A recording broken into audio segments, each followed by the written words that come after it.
नहमदुहु व नुसल्ली अला रसूलिहिल करीम अम्मा बाद फ़अऊज़ु बिल्लाहि मिनश शैतानिर रजीम बिस्मिल्लाहिर रहमानिर रहीम अल्लाहुम्मा सल्लि अला मुहम्मदिन व अला आलि मुहम्मदिन कमा सल्लैता अला इब्राहीम व अला आलि इब्राहीम इन्नका हमीदुम मजीद। जैसे कि हमने नबी सल्लल्लाहु अलैहि वसल्लम के मौजज़ात में पानी और दूध के मौजज़ात देखे, आज हम मुख्तसरन नबी सल्लल्लाहु अलैहि वसल्लम के खाने से मुताल्लिक़ कुछ मौजज़ात देखेंगे।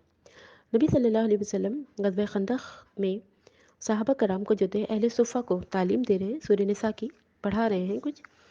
उस वक्त हज़रत अनस रज़ियल्लाहु ताला अन्हु फरमाते हैं कि नबी सल्लल्लाहु अलैहि वसल्लम ने अपने पेट पे पत्थर बांध रखा है, यानी भूख की वजह से। तो हज़रत अनस ने अपने वालिद को जाकर जब ये बात बताई तो उन्होंने कुछ मजदूरी की, कुछ जौ हासिल किए और वालदा ने जो था कुछ जौ को पीस कर रोटी बनाई और उसके बाद जो था रोटी बनाकर हज़रत अनस से कह दिया कि नबी सल्लल्लाहु अलैहि वसल्लम को जाकर बता दो। नबी सल्लल्लाहु अलैहि वसल्लम को उस वक्त बताना जब वो उठकर अंदर आने लगे, यानी कि सबके सामने ना बताना। ये इसलिए कहा क्योंकि रोटी सिर्फ एक ही थी, आटा बहुत थोड़ा सा था। तो उनका ये ख्याल था कि अल्लाह के रसूल खा लें क्योंकि उनके पेट पर पत्थर बंधे हुए हैं। हज़रत अनस रज़ियल्लाहु ताला अन्हु जब पहुँचे तो नबी सल्लल्लाहु अलैहि वसल्लम ने फरमाया, तुझे अबू तलहा ने भेजा है। अबू तलहा इनके वालिद का नाम था। तो हज़रत अनस छोटे थे, उनसे पूछा अबू तलहा ने भेजा है? उन्होंने कहा जी। फरमाया खाने के लिए भेजा है? हज़रत अनस ने फरमाया जी। नबी सल्लल्लाहु अलैहि वसल्लम ने फरमाया चलो अबू तलहा के घर चलते हैं। सब जमात खड़ी हो गई, बहुत सारे लोग खड़े हो गए। यानी कि बीवी ने क्या कहा था कि सिर्फ एक को बुलवाना है क्योंकि रोटी एक है। बेटे ने भी वही कहा, लेकिन नबी सल्लल्लाहु अलैहि वसल्लम ने सबको चलने का हुक्म दे दिया। हज़रत अनस ने जो था, यानी जो बच्चे थे जो कहने आए थे, लपक कर बाप को इतला दी कि भाई ये तो सब आ रहे हैं। तो उनकी जो बीवी थी उम्मे सुलैम, उन्होंने जब नबी सल्लल्लाहु अलैहि वसल्लम की पूरी जमात को आते हुए देखा तो समझदार खातून थी, वो बोली अल्लाह व रसूलुहु आलम, अल्लाह और उसके रसूल ज़्यादा बेहतर जानते हैं। तो बहरहाल नबी सल्लल्लाहु अलैहि वसल्लम को अबू तलहा यानी हज़रत अनस के जो वालिद थे उन्होंने जो थे बढ़कर वो टिकिया, जो एक ही टिकिया बनी थी रोटी की, वो दे दी। नबी सल्लल्लाहु अलैहि वसल्लम वहाँ पे पहुँचे तो वहाँ पर जो था वो एक घी की कुप्पी जो थी, यानी एक घी की कुप्पी थी, उसमें जो था वो कुछ मामूली चंद कतरे जो था वो घी होता था, तो वो उसमें से निकलता था। तो अल्लाह के रसूल ने जो था अपनी अंगुश्त मुबारक से रोटी के ऊपर चिपड़ दिया वो घी। उसके बाद रोटी जो थी वो फूलने लगी और फूलते फूलते बर्तन से ऊंची हो गई। फिर नबी सल्लल्लाहु अलैहि वसल्लम ने मर्दाना मकान खुलवा दिया और कहा कि रोटी रख दो। फिर आपने ज़बान से जो था एक दुआ फरमाई, बिस्मिल्लाहि अल्लाहुम्मा आज़िम फ़ी हल बरका। इसका मतलब है अल्लाह के नाम से शुरू करते हैं, ए अल्लाह इसको बड़ा कर दे, ए अल्लाह इसमें बरकत कर दे। तो मैं तो आपको यही मशवरा दूंगी जब आप खाना बनाएं तो ये दुआ हम पढ़ सकते हैं, क्योंकि ये ज़रूरी नहीं उस वक्त के लिए हो। ये मैं आपको लिखकर जो है वो सेंड करती हूँ। इस दुआ को किचन में लगा लें, याद भी हम कर सकते हैं। बिस्मिल्लाहि अल्लाहुम्मा आज़िम फ़ी हल बरका, अल्लाह इसको बढ़ा दे, अल्लाह इसमें बरकत कर दे, अल्लाह के नाम से।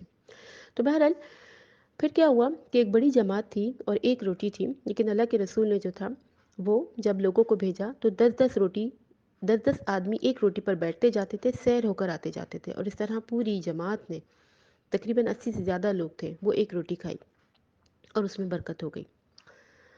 फिर उसके बाद एक और वाक़या हमें जो है वो मिलता है ग़ज़वा उहद का, कि ग़ज़वा उहद में जो था वो हज़रत जाबिर का वाक़या है कि हज़रत जाबिर रज़ियल्लाहु ताला अन्हु के जो वालिद थे ग़ज़वा उहद में जब शहीद हो गए तो बहुत भारी कर्ज़ा छोड़ गए थे। अब खजूरों की फसल आई तो हज़रत जाबिर ने नबी सल्लल्लाहु अलैहि वसल्लम से फरमाया कि मतलब खजूरों की फसल आ गई है और कुछ कर्ज़ा है मेरे वालिद का, आप आ जाएं ताकि कर्ज़दार जो है वो थोड़ा कर्ज़ा ले लें और आपको देख के कुछ रियायत भी दे देंगे। उसके बाद जो था वो नबी सल्लल्लाहु अलैहि वसल्लम ने फरमाया अच्छा जो खजूरों की फसल है उसकी ढेरियाँ अलग अलग लगा दो। तो हज़रत जाबिर ने अलग अलग ढेरियाँ लगा दी। नबी सल्लल्लाहु अलैहि वसल्लम आए, उसको 3 बार देखा, वहीं बैठ गए और फिर कहा कि जाओ अपने कर्ज़ ख़्वाहों को बुला लाओ, यानी जिन्होंने जो है वो जिनको देना है कर्ज़ा उनको बुला लो। तो सब ने जो था वो अपना कर्ज़ा ले लिया, अपने खजूर ले लिए और उसके बाद भी खजूर जो थे वो बच गए। तो वो सहाबी रसूल हज़रत जाबिर इतना खुश हुए रज़ी अल्लाह ताला अन्हु कि कहते हैं कि अगर सारा जो है कर्ज़ ख़्वा भी ले लेते, मैं घर भी ना लेकर जाता तो मुझे खुशी होती, लेकिन इतना बच गया कि वो घर भी ले गए। ये नबी सल्लल्लाहु अलैहि वसल्लम का एक मुअजिज़ा था। इसके अलावा हमें एक और जो है सही मुस्लिम से एक और हमें जो है वो रिवायत मिलती है कि इमाम मालिक के घर पर एक कुप्पी थी घी की, यानी घी जिसमें से निकलता था वो एक कुप्पी थी। तो اس میں جو تھا وہ نبی صلی اللہ علیہ وسلم کے لیے وہ جو تھیں وہ گھی نکالا کرتی تھیں اور بھیج دیا کرتی تھیں۔ پھر جب ان کے بچے سالن مانگتے تھے، سالن نہیں ہوتا تھا گھر میں، تو اس کپی پہ جو تھا وہ نظر مارتی تھیں، تو اس میں سے بھی گھی نکل آتا تھا، یعنی یہ بھی برکت تھی۔ یہ طریقہ ہمیشہ جاری رہا۔ ایک روز یہ ہوا کہ امام مالک نے جو تھا اس کپی کو نچوڑ لیا، یعنی اس میں جو گھی تھا وہ نبی صلی اللہ علیہ وسلم کی انگلیوں کی برکت سے تھا۔ اب جب نچوڑ لیا تو اس کے بعد جو ہے وہ اس میں جو تھا وہ گھی نہیں نکلا، تو نبی صلی اللہ علیہ وسلم کو جب یہ بات پتہ چلی تو فرماتے ہیں لو ترکتھا ما زال ایبا، اگر تم نچوڑ نہ لیتی تو اس میں گھی ہمیشہ پایا جاتا، یعنی کہ تم نے نچوڑ لیا تو وہ برکت جو تھی وہ ختم ہو گئی۔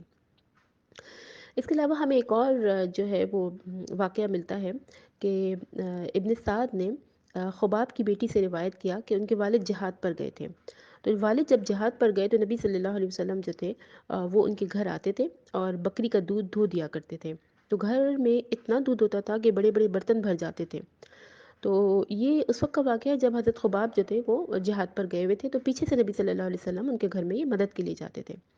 اس کے بعد حضرت خباب جو تھے واپس آ گئے تو انہوں نے بھی دودھ دھویا، تو وہ کہتے ہیں اتنا ہی نکلا جتنا صرف ایک بکری کا ہوتا ہے، یعنی ان کی غیر موجودگی میں اللہ کے رسول نے جو دودھ نکالا تو وہ برکت تھا اور وہ معجزے کی وجہ سے بڑھ جاتا تھا، لیکن جب حضرت خباب نے نکالا رضی اللہ تعالیٰ عنہ نے تو وہ اتنا ہی نکلا جتنا ایک عام بکری کا ہوتا ہے۔ پھر ایک اور واقعہ ہمیں صحیح بخاری کا ملتا ہے، اس میں یہ تھا کہ ایک سفر تھا، اس میں تقریباً جو تھی وہ 130 کی نفری تھی، یعنی کہ بہت سارے لوگ تھے اس میں، اور نبی صلی اللہ علیہ وسلم ساتھ تھے۔ پوچھا گیا کچھ کھانے کو ہے، تو کہیں بھی کچھ کھانے کو نہ ملا۔ پھر ایک صحابی کے پاس جو تھا 2 کلو آٹا تھا، 2 سیر آٹا تھا تقریباً، آٹا گوندا گیا، اور پھر جو تھا وہاں پہ ایک شخص جو تھا ریوڑ بھی لے کر آ گیا، اس میں سے ایک بکری خریدی گئی، اس کی کلیجی بھون لی گئی اور سب کو تقسیم کر دی گئی۔ آپ سوچیں کہ بکری کی کلیجی کتنی ہوتی ہے، 130 لوگ تھے، کلیجی تو تھی وہ سب نے کھا لی، برتنوں میں ڈال دی، اتنی زیادہ بچ گئی کہ پھر وہ اونٹ کے اوپر رکھنی پڑی، یعنی کہ بس کھا لیا سب نے، تو ایک بکری سے اتنا معجزہ ہو گیا، بکری کی کلیجی سے۔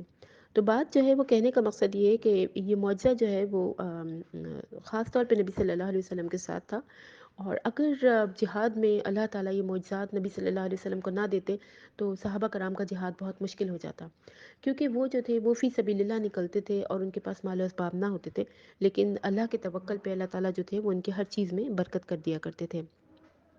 تو کہنے کا مقصد یہ ہے کہ کبھی کبھی ہمارے گھر میں جو ہے بہت تھوڑی چیز ہوتی ہے، جیسے کہ حدیث میں آتا ہے کہ 2 کا کھانا 4 کو کافی ہے، 4 کا کھانا 8 کو کافی ہے، یعنی ہم یہ سوچتے ہیں کہ بہت تھوڑا ہے، لیکن اگر ہم یہ دعائیں پڑھ کر اور ہم جو ہے اپنا کام شروع کریں، اللہ پہ توکل کریں، بسم اللہ عالم عظم بھی فی البرکہ، اللہ اس میں برکت کرے، اللہ کے نام سے ہم شروع کریں تو اللہ تعالیٰ جو ہے وہ پھر برکت کریں گے۔ وآخر دعوانا ان الحمد للہ رب العالمین۔